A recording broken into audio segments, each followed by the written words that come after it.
contraire. Déjà, pour commencer, ça serait pas mal. Donc, je sais pas pourquoi c'est les deux. Qu'est-ce qu'il raconte, lui, là-bas?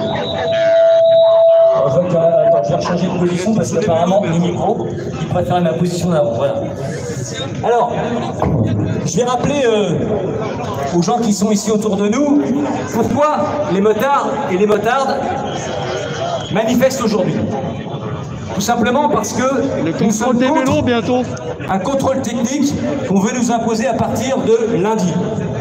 Alors, bien évidemment, en toute logique, les automobilistes se disent, mais nous, on a un contrôle technique, pourquoi les motards, les scooteristes... Il y en a envie d'écouter les explications, ils cherchent à discuter du grand public. Eh ben, c'est parce que c'est pas le même véhicule, tout simplement. Il faut se rappeler qu'en 1992, lorsque nous avons mis en place le contrôle technique, enfin, lorsque le contrôle technique a été mis en place, c'est pas nous qui l'avons mis en place, hein, je vous rassure, il y avait plus de 17% de véhicules impliqués dans des accidents mortels à cause de leur mauvais état. Là, on parle pour les voitures en 1992. Aujourd'hui, on veut nous imposer un contrôle technique. 20% d'accidents. Et il n'y a que 0,3% des deux roues motorisées qui sont impliqués dans un accident corporel et pas forcément mortel à cause de leur mauvais état. Et il s'agirait, a priori, d'après les statistiques et les études de la Mutuelle des motards, qui a sorti 16 000 dossiers de sinistres, que ce sont les pneus, en règle générale. Donc, bah ouais, il y a toujours des couillons qui roulent avec des pneus lisses et qui vont se cartonner parce que le pneu l'explose. Bon, bah ça existe, même chez nous. Ah, moi, sur un 5 j'ai explosé un pneu à l'avant, voilà. C'était pas lisse. Donc, inutile d'avoir un contrôle technique, puisque l'état du véhicule, le mauvais état du véhicule, n'est pas en cause dans l'accidentalité des deux roues motorisées. Ce qui est en cause en général dans les accidents, que ce soit chez nous, que ce soit chez les automobilistes, chez les cyclistes aussi qui ne savent pas ce que c'est qu'un feu rouge, eh bien c'est le comportement. C'est le comportement qui génère des accidents. Ce n'est pas l'état du véhicule, en tout cas pas chez les deux roues motorisées. Donc voilà tout simplement l'explication pourquoi on ne veut pas de contrôle technique pour les deux roues motorisées. Voilà pourquoi nous sommes dans la rue aujourd'hui.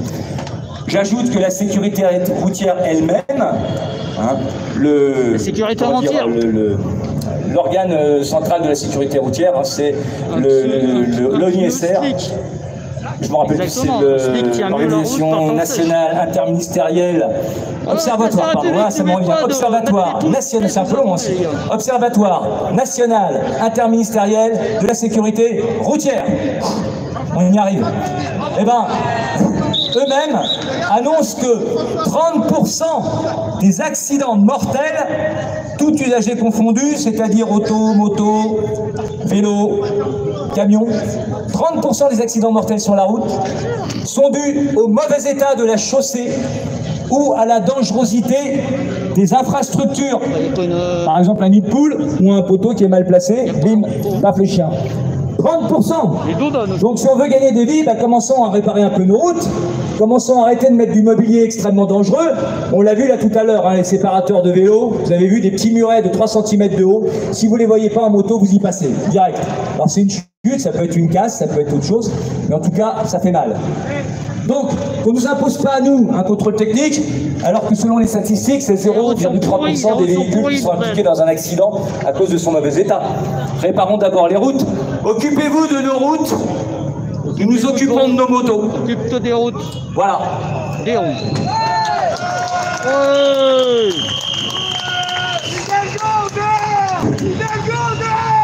Alors là, pour le coup, le stationnement payant, elle y est pour rien. Sur ce coup-là, elle y est pour rien dans le contrôle technique, quoique le stationnement payant. Les écolos, qu'on ait un contrôle technique, puisque je ne parle pas des écologistes en règle générale, entendons-nous bien, je parle des fondamentalistes écologistes, des intégristes écologistes, parce que les écolos, eh ben, on est tous écolos à un moment donné. Nous-mêmes, les motards, sommes des écolos. Nous aimons rouler dans la nature, nous aimons la nature en règle générale, dès qu'on peut, on va se balader. On est tous des pères et des mères de famille, presque tous en tout cas, et nous avons bien conscience qu'il faut sauver notre planète.